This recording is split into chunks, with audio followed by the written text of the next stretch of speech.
Hola, ¿cómo estás?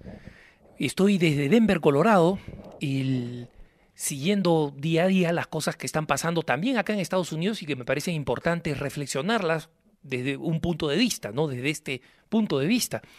Y recientemente vi una coincidencia interesante entre un programa que me han enviado de Lima, de un simposio laicista, es decir, básicamente de gente que ve en la religión a su enemigo, y algo que ha pasado, que viene pasando acá en Estados Unidos, y es que los grupos religiosos en el pasado reciente han perdido un poco de vapor últimamente, pero en el pasado reciente, me refiero al año pasado, los años anteriores, han logrado varias victorias para lograr defender a la familia. Por ejemplo, en más de 17 estados de los Estados Unidos, y ahora en noviembre es muy probable que muchos más se sumen, la unión entre un hombre y una mujer han sido definidas como la única forma de un matrimonio, ¿no?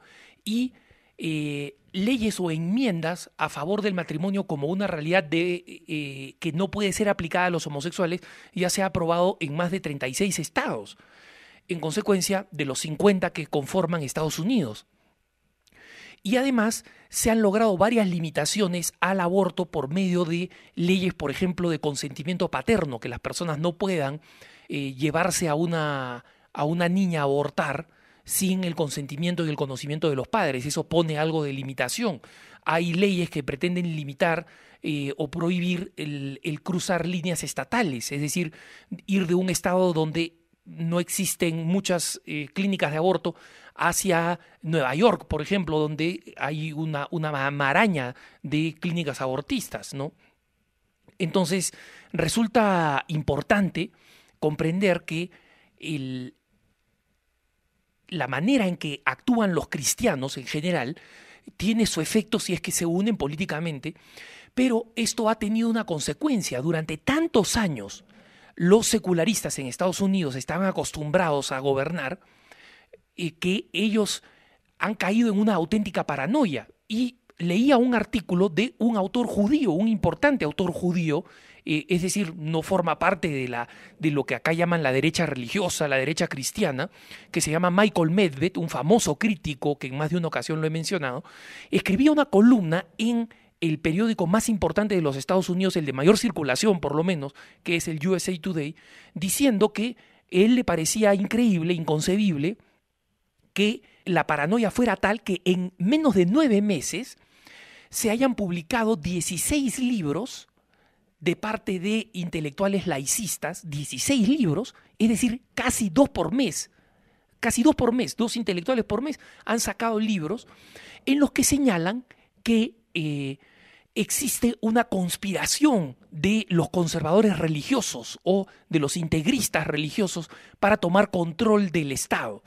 Lo que no saben es que los valores religiosos siempre han estado presentes en las sociedades y que más bien la situación de unos estados que no solamente son laicos, sino laicistas, es decir, que marginan a la religión, es algo nuevo.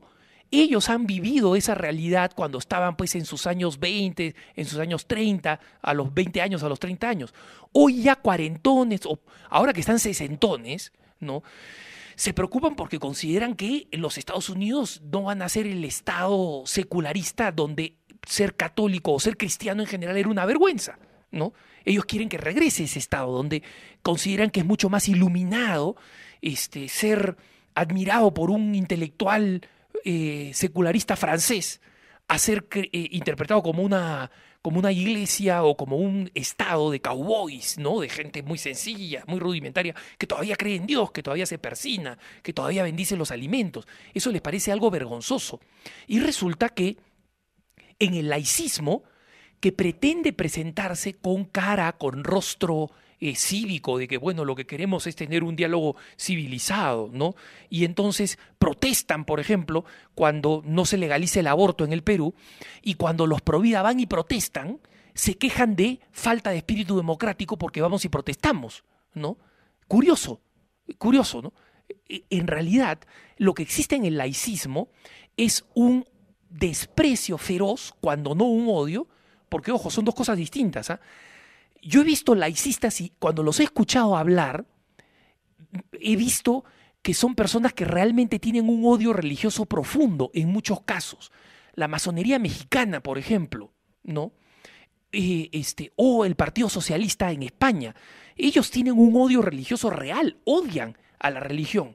Y lo vemos incluso en la manera como blasfeman, ¿no? Los insultos que utilizan los españoles anticlericales respecto de la Virgen Santísima, de la Sagrada Eucaristía, de Dios Padre, de Jesucristo, etcétera, muestran esa tradición de odio a la iglesia, de odio a Dios en el fondo, ¿no? Y en la masonería mexicana existe algo de eso también en la tradición. Pero cuando uno ve, por ejemplo, a los laicistas colombianos, los laicistas chilenos o argentinos, existe fundamentalmente un gran desprecio, ¿no? Ellos creen que ser intelectual supone necesariamente estar en contra de Dios, estar de espaldas a Dios, estar en una postura completamente distinta a la de Dios, y en consecuencia tienen una mentalidad de separación total, digamos, de lo religioso respecto de lo público. Para ellos lo religioso es una cosa, lo público es otra, y no debe existir ninguna intervención, porque esa intervención no solamente es un abuso, somos nosotros los trogloditas, ¿no? Los que tenemos ideas religiosas, que creemos en cosas que no se pueden palpar, medir, creemos en Dios, ¿no? Y creemos que Dios actúa en la historia, estamos locos, pues, ¿no? Entonces, nosotros simplemente tenemos que ser discretamente barridos debajo de la alfombra. El único problema es que somos un montón, ¿no?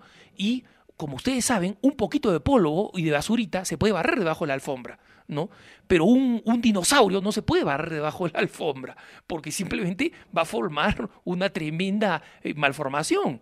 Y nosotros para ellos somos un dinosaurio muerto. Es decir, que somos peor todavía que un dinosaurio vivo, porque un dinosaurio vivo por lo menos se le puede empujar y sacar, ¿no? El dinosaurio muerto está ahí, es un peso muerto. Y es así como nos ven. Existe este profundo desprecio. Entonces, no hay igualdad en el diálogo. Y los católicos no tenemos más que defender tajantemente nuestros derechos civiles, nuestros derechos públicos, el derecho a que nuestros valores morales, nadie dice nuestros valores religiosos.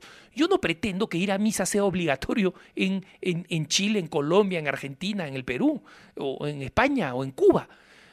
Pero lo que sí pretendemos los católicos es que nuestros valores morales tengan el mismo valor para ser debatidos en la plaza pública que el de ellos, ¿no? Las feministas dicen, bueno, los católicos tienen derecho a practicar sus cosas, si ellos no creen en el aborto, que no aborten, pero no tienen por qué imponer una ley. Bueno, resulta que ellos sí quieren imponer una ley que mata niños, ¿no? ¿Por qué nosotros tenemos que callarnos y dejar que ellos dominen el ámbito público? Es porque creen que simplemente el católico en el fondo es un retrasado mental y no tiene derecho a intervenir en el ámbito público porque cree en esas cosas religiosas.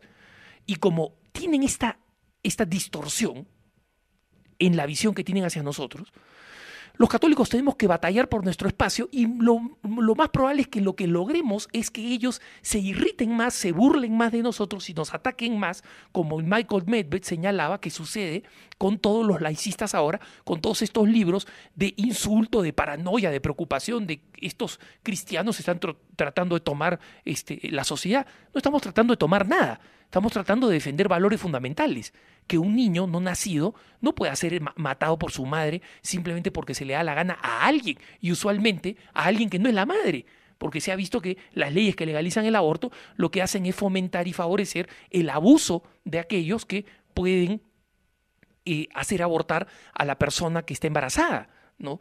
Entonces los católicos no tenemos que esperar de la otra parte ser tratados con civilidad, con civismo, ser tratados con respeto.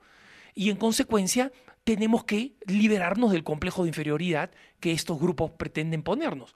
Tenemos que defender nuestros derechos, van a seguir creyendo que nosotros estamos incapacitados para el debate público y a través de la fuerza de nuestra presencia en el debate público les vamos a demostrar con los actos que no solamente somos capaces, sino que estamos mejor preparados que ellos para el ámbito público. Que tengas un buen día.